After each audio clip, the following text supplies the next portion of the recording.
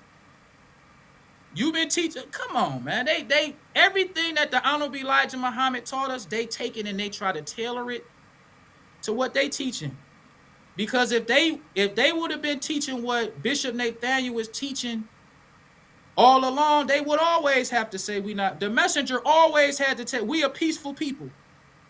They used to ask the messenger, is the Muslims gonna take over America? They never asked black Jews that. And it's another article that I want to read.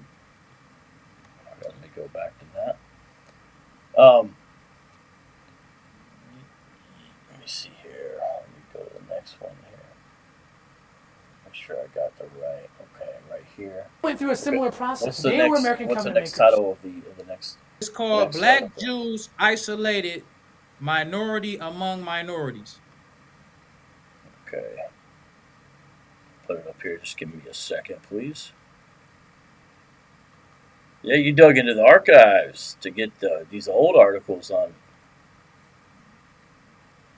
black Jews, which is pretty rare. Oh, here we go. Is it this one right here? No, hold on just a second. Is it gonna let me do it? Just a second. It's gonna take a second, but I got it right here. I just gotta bring it up.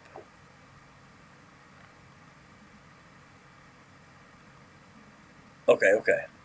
It's coming on the screen now. Okay, there you go. Now, in this article, while it's coming up, in this article, it's a subtitle on the article that's called Jews First. It says the black Jews. Now, this is 1968. Now, this is the Black Pride, Black Power.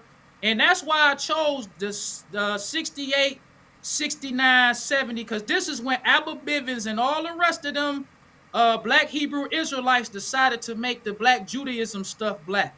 But you also had the black Jews who wanted to stick to the old way. So the black Jews who wanted to stick to the old way was standing out bold like, I'm a Jew first. So this is what they interviewing this young Jewish girl. She said, it says the black Jews considered themselves Jews first and black second. 2 years ago in an article in Newsweek magazine, a young black Jewish girl, Leigh Poinsett, summed up her feelings and the feelings of her friends this way. I feel that I'm a Jew first. It's the only thing I do know. It says another black Jew, a recent convert to Judaism, who has adopted the name David Solomon, put it this way. My blackness does not impose upon me an obligation to black people as such. I have an obligation to Israel, spiritual and physical Israel. Beyond that, I belong and am obligated to the human race. These are young black Jews again.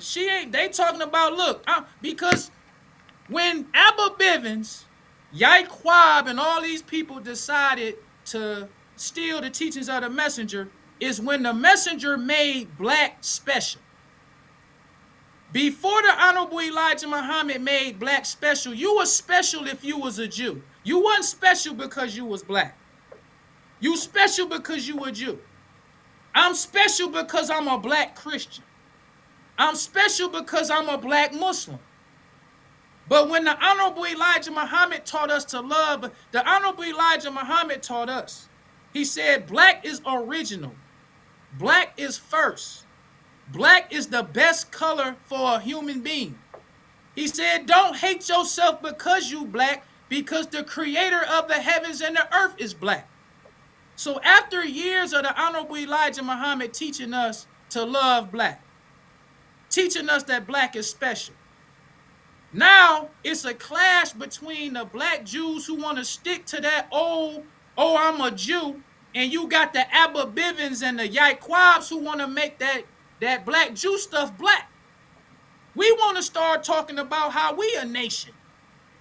They weren't talking about how they know nation before.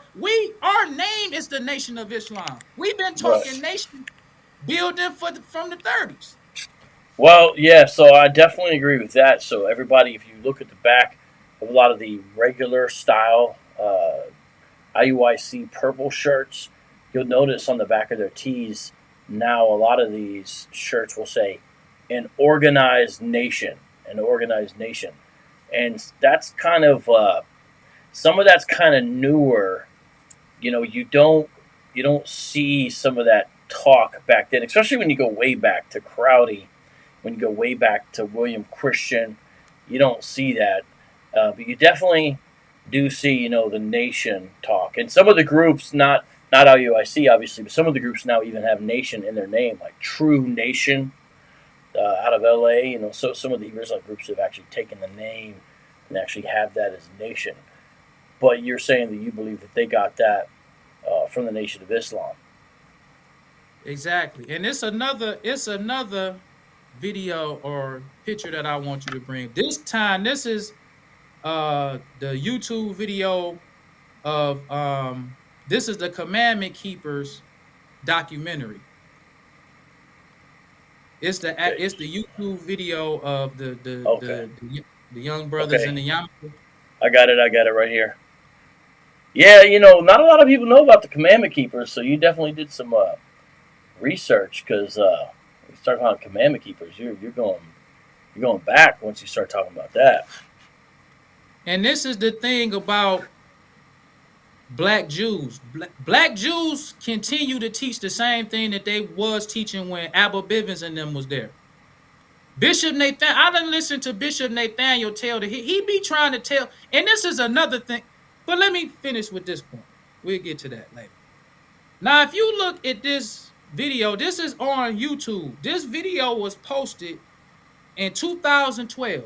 This is the same group that Yaquab, that they talking about, he taught Malcolm the scriptures.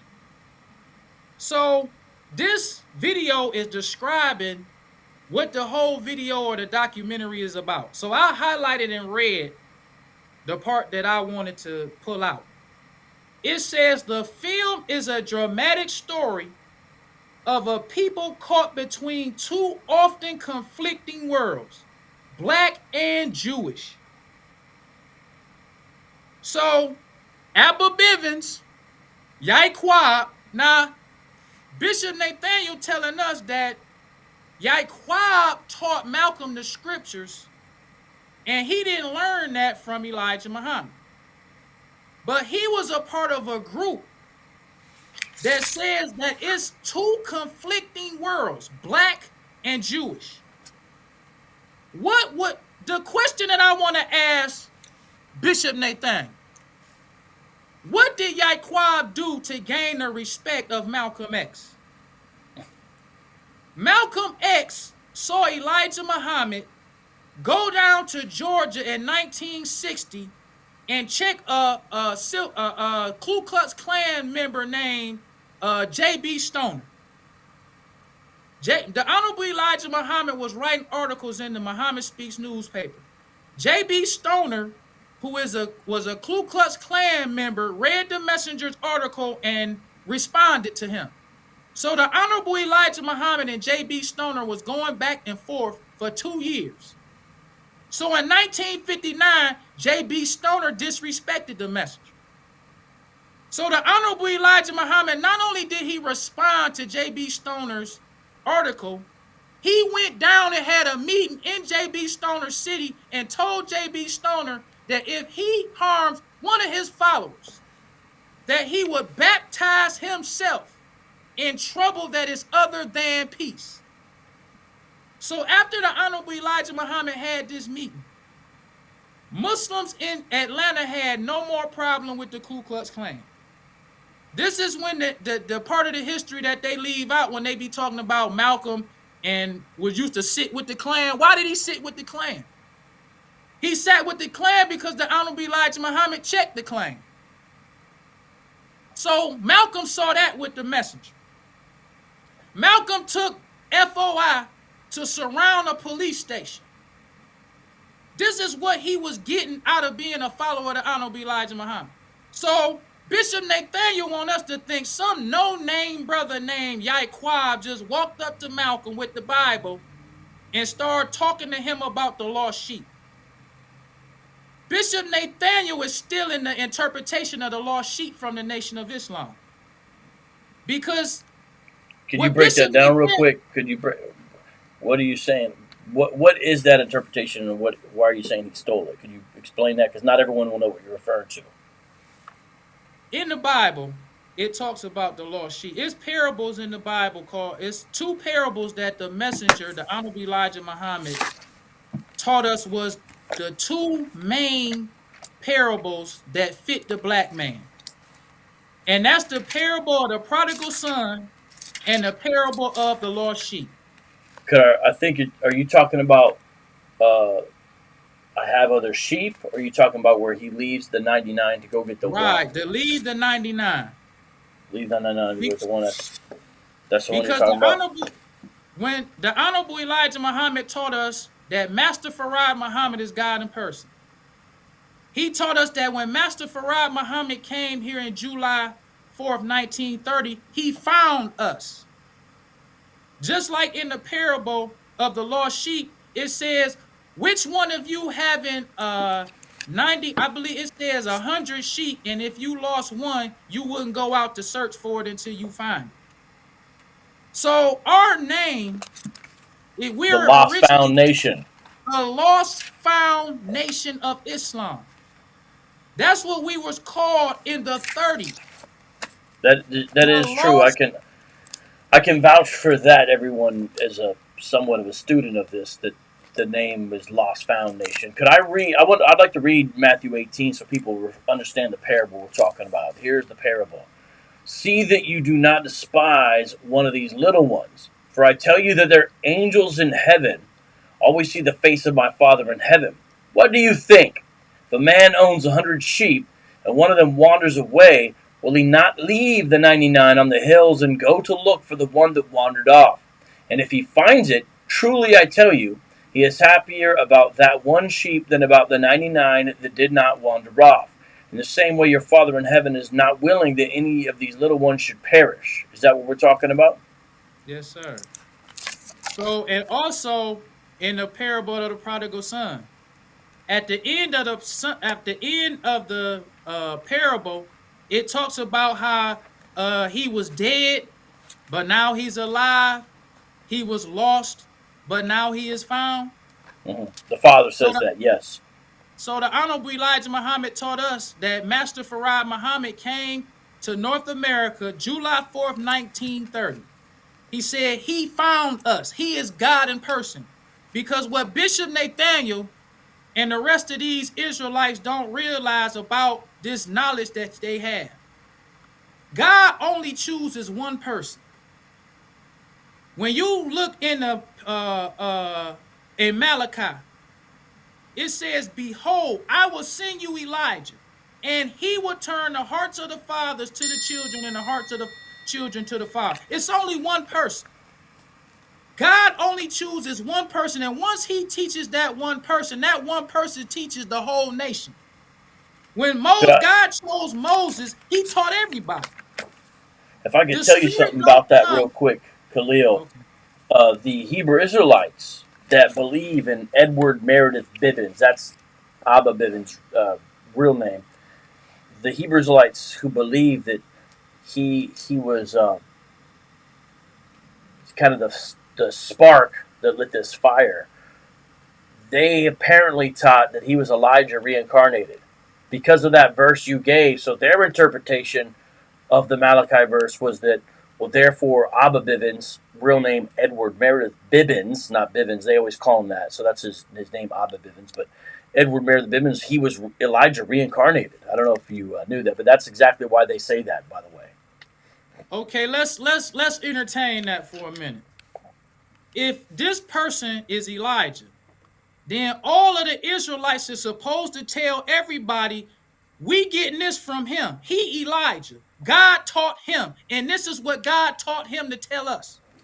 It ain't no you choose this person when you copying and stealing the teachings of the messenger. You say, oh, he lied. Well, why you not teaching what he taught? Because God only chooses one. So if that was the person God chose, Bishop Nathaniel was supposed to be telling everybody, I'm getting this from this person because he is Elijah is supposed to turn the hearts of the children to the Father, not Bishop And Nathaniel.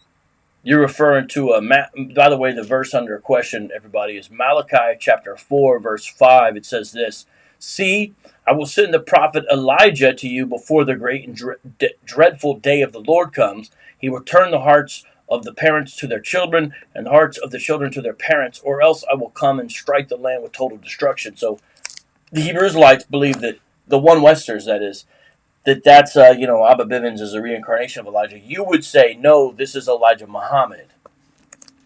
And can I read one more quote? This Yeah. time, Then also let me know if you want any of those other images on the screen. yeah, that's what I want. I want to read like two more. I gotta read this one. Okay. You know that the book that I got, it's a history of conversion to Islam in the United States. It's the blue book.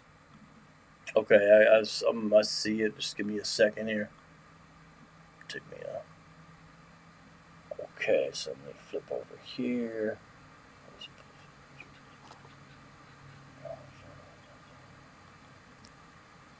Okay. So I believe you are talking about this book right here. Hold on just a second. Here's the cover anyway. Yeah, that's the cover. I'm gonna read a quote out of this book. Because the one thing about Bishop Nathaniel that's different from the Honorable Elijah Muhammad, that's why I compare them.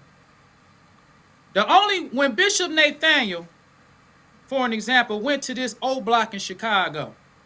Oh, you saw that? Yeah.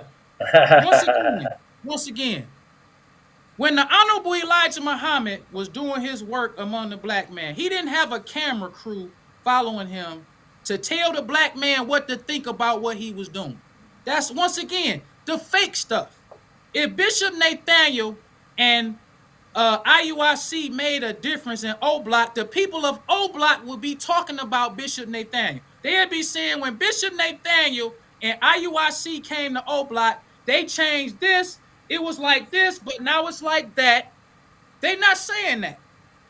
Bishop Nathaniel and his camera crew come in there because he's trying to compete with the Nation of Islam. He want people to think that this IUIC stuff is helping the black man.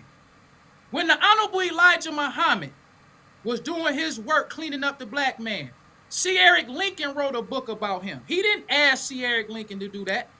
He didn't have a camera crew for C. Eric Lincoln did that on his own. James Baldwin wrote his book called The Fire Next Time. The messenger didn't ask him to do that. James Baldwin said the Honorable Elijah Muhammad is doing what all other groups failed to do. Louis Lomax wrote a book called When the Word Was Given. You had S.C.N. Udom wrote a book called The Negro Revolt. You had Alex Haley, who wrote Mr. Muhammad Speaks in Time Digest. All these people wrote based on what they saw the messenger do. He didn't have a camera crew videotaping and telling people, look at what the Honorable Elijah. No, other people recognized what he was doing. But that don't happen with IUIC. They got all of these cameras. When they show their video, they got this lion coming out of a fire and flame. They made for this YouTube and social media generation. If it wasn't for YouTube, social media, we wouldn't know about Bishop Nathaniel. He has not done nothing courageous. He ain't changing no lives. He's doing nothing but hating on Islam. Now let me read a quote from this book. Is it page 548 or page 552? Yeah, 548. Okay, I got it on the screen. Now this is written by a scholar. This is not written by the Nation of Islam. This was written in 2016, long after the messenger was dead. He died in 1975. But his work still, his effects still last to this day. It says it would be no exaggeration to estimate that tens of thousands of African Americans were adhering to portions of the teachings of Elijah Muhammad, Malcolm X, and other Muslim leaders without claiming to be actual Muslims.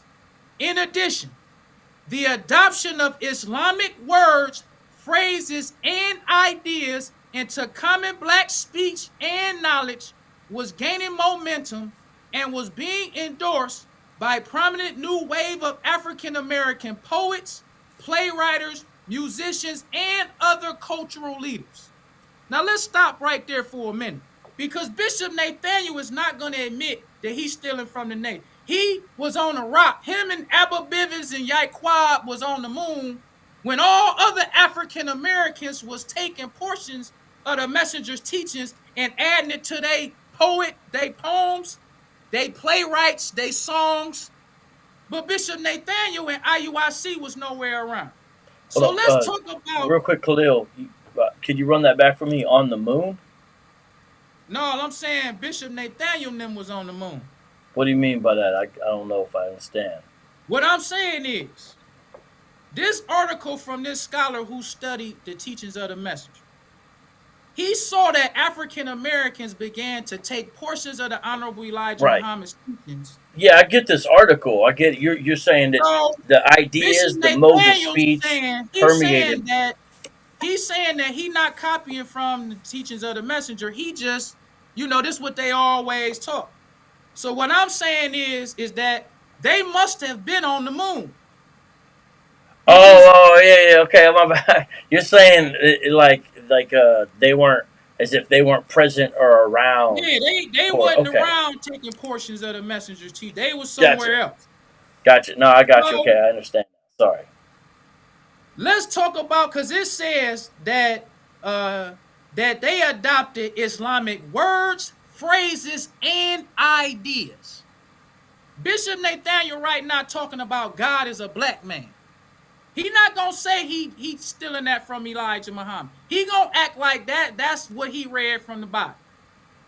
The easy way for us to prove that Bishop Nathaniel was stealing that from the Honorable Elijah Muhammad is because when the Honorable Elijah Muhammad first started teaching us that God is a black man, he couldn't just go to Daniel 7 and 9. He couldn't just go to Revelations 1, 14 and 15. The first thing he had to do was teach us to love ourselves. That was number one. Because the black man hated himself. If you tell the black man that God is a black man and he hates himself, he gonna look at you like you crazy. So the first thing the messenger had to do was teach us to love ourselves. Then he had to teach us to love black. Because the black man hated black. He saw no value in black. So it took the messenger years to teach the black man to just love yourself. Love black. After the black man began to love black, now the messenger got to get us away from believing that God is just a spirit. So it took him years to teach us that the person and the reality of God compared to a spirit God. So years in the Pittsburgh Carrier, years in the Muhammad Speaks, he teaching us that God is a man. Then he taught us about Daniel 7 and 9. He didn't just go to the scripture like Bishop and IUIC do on the corner, like, read Daniel 7 and 9. It say that God is a black man. They stealing from the Honorable Elijah, because the thing about the Honorable Elijah Muhammad, he got a track record. His teachings affected the black man. He turned the hearts of the children to the fathers. And he turned the hearts of the fathers to, because this person don't believe in the teachings of the messenger. But he could see that it was black people who were stealing portions of the messenger's teachings and just adding it into common language. But Bishop Nathaniel and IUIC, they not copying from the Nation of Islam. They just reading the Bible and it's just coming to them. But let's continue. I do agree with you that God is a black man. That the IUIC is, because they take the little phrase and whatnot. It seems clear they got it from the Nation of Islam. That idea, you know what I mean? There's been Christians black Christians, not just black Christians, who have talked about the color of Jesus and misrepresentation and stuff. But then when you say God, when you're just talking about not the son, but maybe the father or whatnot, that's different. That's specific more to the Nation of Islam, of course. And of course, Christians would disagree strongly with the contention that, the father is a man with a body in the first place. But I do think that they probably ripped that off from there. And they do use Daniel. And of course, they go to Revelation as well. But that's a very fascinating thing. But go ahead. And I wanna read. Okay, and then it goes on to say, it says, more than ever before, Islamic themes were penetrating the popular landscape. African American culture had truly undergone a second pro-Islamic institutional change, one that had ushered in a period of Islamic influence and Islamophobia that was far more complex and had much greater Islamic impact than the institutional change of the Garvey era. Because the thing that people need to understand about Marcus Garvey, we love Marcus Garvey. He did a fantastic work. But And when he was a Marcus, Christian. and he was a Christian. But the thing about Marcus Garvey is the black man was Negro and colored before Marcus Garvey, during Marcus Garvey, and after Marcus Garvey. Even though he had a large movement, he did not change the thinking of the black man. But the Honorable Elijah Muhammad, the black man was a Negro. He was a colored person. But when the Honorable Elijah Muhammad passed away in 1975, 50 million black people said, I'm black. When Bishop Nathaniel out there hating, and this is another quote I want to read from this book before we run out of time. Next page or same page? Yeah, it's the next page. Okay, I got it. Go ahead. I'm putting it up right now. This one says, outside of New York, Islam was becoming so popular in black culture that many were following Muslim teachings, giving themselves or their children Muslim names, and identifying as Muslims without ever officially joining or being allowed to join any Muslim group, and sometimes without following anything close to the stringent diet and daily habits required by the NOI. So take that picture of IUIC with the brother named Kareem Mayweather. Here it comes. Or Mayfield. There you go. Now this is IUIC proving the point. The name of their video is called Kareem Mayweather Can't Counterpunch the Truth. Now let's read this one more time and look at the title of this video, how IUIC proving the point. It says, outside of New York, Islam was becoming so popular in black culture that many were following Muslim teachings, giving themselves or their children Muslim names. Now, if you look at this video, if you can raise the video up so they can see the person's name. Yes, sir. If you see this person's name, he's not a Muslim. Because if you're a Muslim, you know your surname is what connects you to the slave master, not your first name. So if this brother was a Muslim, he would have been such and such Kareem. Like he could have been Mayfield Kareem.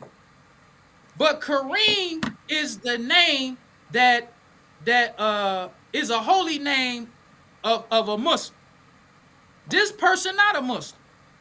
The Honorable Elijah Muhammad been dead for 48 years. And even to this day, with Bishop Nathaniel and hating IUIC out there talking about the so-called black man hating on the nation. And I want to say this too to everybody who listens. The only thing that's going for Bishop Nathaniel and IUIC is that Louis Farrakhan is a hypocrite. He changed the teachings of the messenger and he embraced them. If we were practicing, or if Muslims in general was practicing Islam the way the Honorable Elijah Muhammad taught us, and the way he taught us to practice it, the Nation of Islam would crush Bishop Nathaniel and IUIC. I'm just going to keep it real. Since they can keep it real. If people weren't being led astray by Farrakhan and more Exactly. folks were practicing what Elijah Muhammad Exactly. taught, you don't think there would be any kind of competition between the No, nation and sir. No, IUIC? sir. No, sir. Because the thing about the Honorable Elijah Muhammad that made him so effective is that he believed what he was saying. So once he teach us, it causes us to believe. He going hard in the paint for Islam. So because we follow him, we go hard in the paint. Let me just give another example for those who listening about the difference between the Honorable Elijah Muhammad and Louis Farrakhan. The Honorable Elijah Muhammad had FOI that were called investigators. Their job was to ride around the city and look for stuff that's out of order, whether you seeing Muslims going in places where they're not supposed to go, or you see brothers like Bishop Nathaniel now. So if I'm following the Honorable Elijah Muhammad, I'm riding around Detroit, I see IUIC standing on the corner with a picture of Master Farad Muhammad on speakers talking about Islam is garbage. I'm about to call the temple, and we got 10, 15 brothers on the corner of such and so disrespecting the messenger. Then it's going to be brothers who going to leave the temple and going to come to that corner and let them know, like, y'all do know what y'all doing, because the messenger taught us about how Muslims fight. The Honorable Elijah Muhammad taught us. He said the white man is like a snake of the grafted type. He said they will strike you without giving you a warning. He said the Muslim is like that rattlesnake. He will not strike you without giving you a warning. So if we saw IUIC and we following the message, we're not just going to go and just say we just going to buffalo these brothers. No, because we going to give them a warning. We going to let them to know, okay, you do know that this picture you got is Master Farad Muhammad, and that's God in person. You do know that the Honorable Elijah Muhammad is the messenger of God. Once they affirm that they know, now we about to fight. It's about to be a feud between IUIC and the nation of. I'm just keeping it real. That's how it would be with Elijah. It wouldn't be Bishop Nathaniel and IUIC week after week telling people who accept Islam, you not a Muslim. Telling people who respect the Quran is toilet paper. Telling people that Master Farad Muhammad is some white man. Telling people that Islam is an Arab religion. You wouldn't be doing that week after week. I'm just keeping it real. If they can keep it real, I'm keeping it real. And the fact about the Nation of Islam is the Nation of Islam been here since 1930. We have a 93-year history. Never in the history of the Nation of Islam has an organization disrespected the Honorable Elijah Muhammad like IUIC. Never. Really? There never was a time where a group, week after week, disrespected Islam in the public. Never. Until Minister Farrakhan. He come with the Rizza Islam kind of brothers. No disrespect. I'm just keeping it real. The Ben X kind of brothers. Them, oh, well, don't you know kind of brothers. The messenger didn't have them kind of brothers. When you saw Muslims with the messenger, when you saw a minister, he there to teach. Every other brother you see there is there to fight. That's Islam with Elijah. They ain't there to talk. They ain't there to shake your hand. They there to fight. Because if what the minister's saying you don't like and you feel like you want to attack them, they there to fight. That was Islam with the messenger. He taught Muslims to fight for Islam. Farrakhan don't do that. He friends with IUIC. IUIC can call Farrakhan and ask him, you cool with this Muslim? This Muslim, is he with y'all? He wear FOI uniforms. He talking about Elijah Muhammad and all that. He with y'all? Farrakhan like, no, he ain't with us, but you with us though. You the Right. one who's saying the Quran is toilet paper. You but with me. You know what I'm saying? You call me. This brother can't call me. That's hypocrisy. And that's Right. the only thing. So what you're saying could be interpreted as, you could have out on the streets, Nation of Islam fighting IUIC, but you don't want that, do you? This is what I'm telling you. I don't want nothing. We don't disrespect IUIC. Never do. We don't go out on a corner and see people who accept an IUIC teachings and try to turn them away. All we do is go on the corner and say, Muhammad speaks. And if a person tell us they don't want it, all right, we go to the next person. We don't harass them. We don't do it. When do you see? Well, that's definitely true. Nation of Islam will not harass you. If you never harass. Not so with if you got a that group, is true. Let me just ask you. Because I have dealt with some Nation of Islam guys, and they're respectful, serious, but respectful, and they do not harass. Let me ask you this. Yeah. When the brother called me, and he's seeing if I'm cool with Farrakhan, why would he call me if he disrespect? Like, the thing that you people should understand about that video or that phone conversation is that IUIC understands the history of the Nation of Islam. Our history is documented.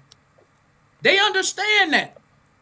So when he saw me speaking against them, he want to first find out, is he with Farrakhan or not? Because Farrakhan got all of these brothers.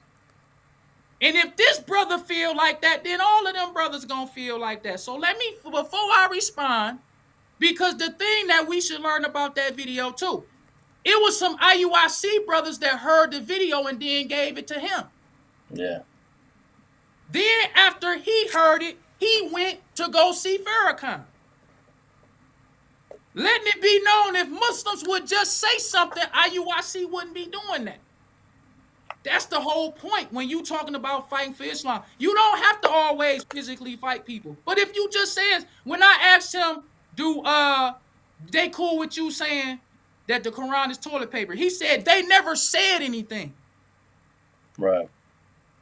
So it ain't always physically fighting. If the Nation of Islam, when they talking about to hell with your bean pies and your false god, if Muslims would have just came to where they at, like, why y'all disrespecting us? They ain't got just kind of holding them accountable. You're saying, I think. Yeah, like, why y'all disrespecting us? Like, what we do? We ain't doing nothing to y'all. Like, what, y'all think we ain't passionate about our religion? Because if it was a fight, it ain't because the Nation of Islam they bothering us. It ain't like, I want to fight IUIC. IUIC disrespecting us every week.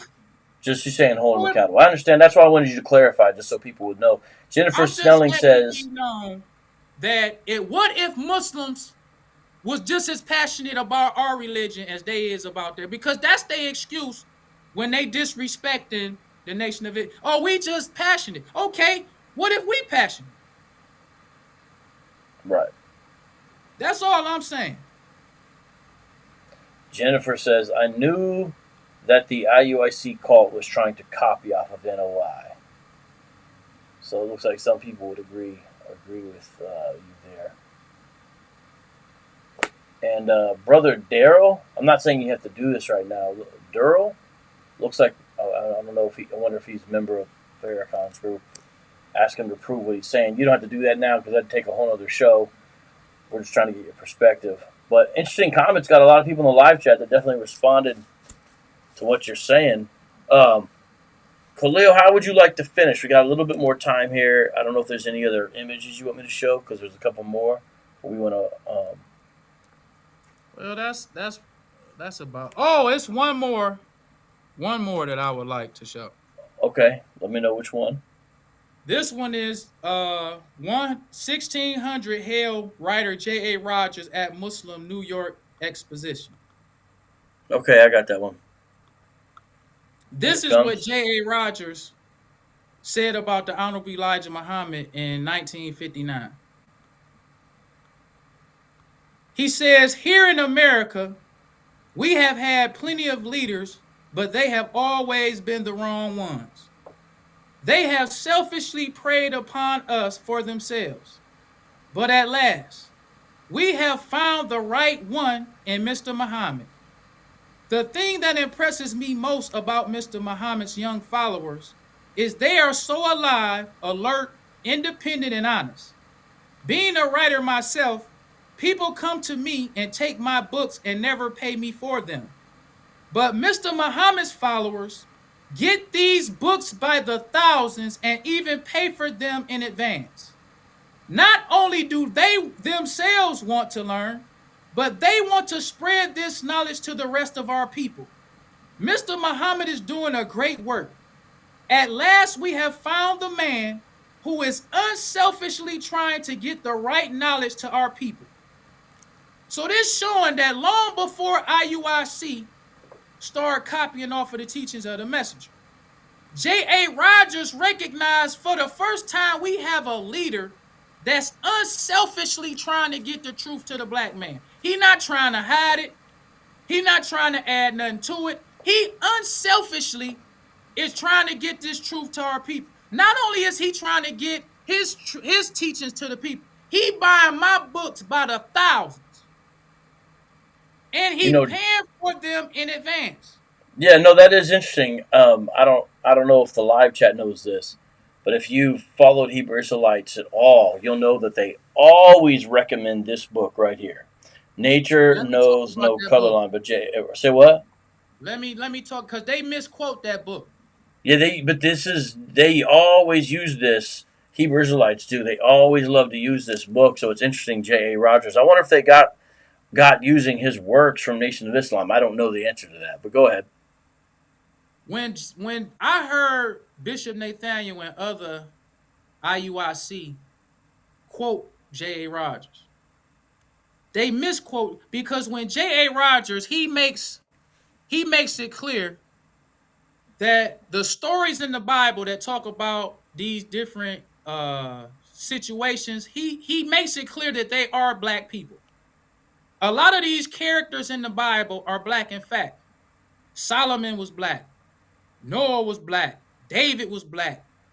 All of them were black, but he will constantly remind you that this is Jewish legend. That's what he would call it, Jewish legend. Because the Honorable Elijah Muhammad taught us. He said that these are stories in the Bible. He taught us that some of the stories are prophetic stories, but yet it's still a story. That's why it's larger than life. It talks about Moses with a rod that turned into a serpent. Now, I'm not trying to criticize what nobody believes. I'm just saying this is what the Honorable Elijah Muhammad taught us. He said these are stories. Some of the stories are prophetic stories. Because just like with Jesus, just to give an example with factual, J.A. Rogers does not talk about Jesus when he talks about world's greatest men of color. No matter what Bishop Nathaniel quote out of the New Testament about Jesus, Bishop J.A. Rogers does not talk about Jesus at all. He don't talk about David. He don't talk about Abraham, but he talks about Prophet Muhammad in World's Greatest Men of Color. He talks about Bilal. He don't talk about Jesus, but he talks about Bilal. He talks about Luqman. Luqman was a Muslim 1,100 years before Jesus was born. Because Bishop Nathaniel says that we learn Islam in slavery. So if what he's saying is true, if all these stories that Bishop Nathaniel with this great nation of Israel, why don't J.A. Rogers talk about them in his book? Because they are stories. Yeah, the people in these stories are black. But just because you make the character in the story black does not mean now Jesus rode a cloud to heaven. Moses parted the Red Sea. It was a snake that he had that turned it. He had a rod that turned into a serpent. Now it's a rod again.